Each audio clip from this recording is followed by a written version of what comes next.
আসুন বন্ধুরা, আপনাদের সবাইকে জানাই স্বাগত। এখন সকাল 7টা, ঝলমলে রোদ্দুর উঠে গেছে আর আমার সকাল শুরু হয়েছে পুজোর ফুল তোলা দিয়ে। ফুল যে কটি গাছ আছে আমার ঘরের পুজোটি হয়ে যায়।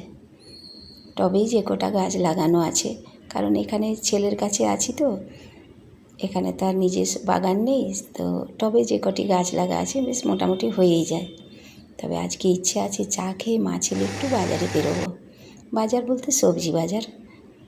ছেলেকে একটু সবজি বাজার শেখাবো, কারণ মাঝে মধ্যে যদি, আমি তো সবসময় ছেলের কাছে থাকতে পারি না, এখন আছি অসুবিধা নেই, তবে ছেলে যখন একা থাকবে, শনি রবিবার ছুটি থাকলে হয়তো যদি একটু রান্না করে খেতে পারে, সেই আশায় ছেলেকে নিয়ে যাচ্ছি বাজারে। চলুন, বেরিয়ে পড়েছি।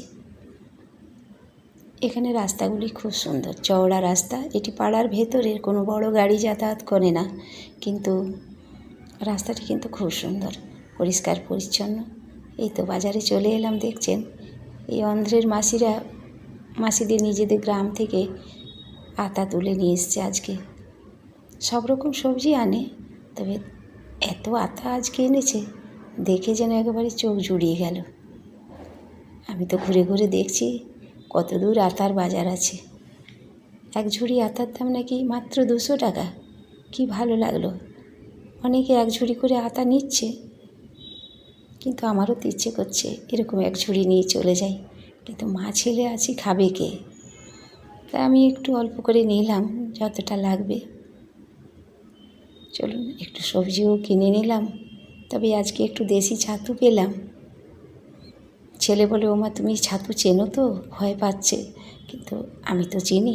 আমাদের মেদিনীপুর শালবনী জঙ্গল থেকে মাসিরা ছাতু নিয়ে আসে, আর এখানের মাসিরা সেরকম জঙ্গল থেকে আতা নিয়ে এসছে। ব্রেকফাস্ট করব বলে হোটেলে ঢুকেছিলাম, কিন্তু ভিড় দেখে আমরা প্যাকিং করে নিয়ে চলে এলাম। সিঁড়ি দিয়ে উপরে উঠছি, কারণ ছেলে বলে, মা সিঁড়ি দিয়ে ওঠা ভালো, তবে তাড়া থাকলে তো লিফটে আসতেই হয়, কিন্তু সিঁড়ি দিয়ে শরীর যদি সায় দেয় তাহলে কিন্তু সিঁড়ি দিয়ে ওঠা শরীরের পক্ষে খুবই ভালো। তো যাই হোক, ছেলের কথা কাটতে না পেরে সিঁড়ি দিয়ে এলাম।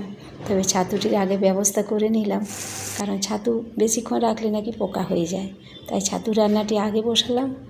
ছেলেকে ব্রেকফাস্ট দিয়ে ছেলেরা এক্ষুনি ডিউটি যাবে। তবে আতাটি দিতে ভুলে গেলে ছেলে কিন্তু আতাটি খেতে পারবে না, আর মায়ের তো 7-5 কাজে ভুল হয়েই যায়।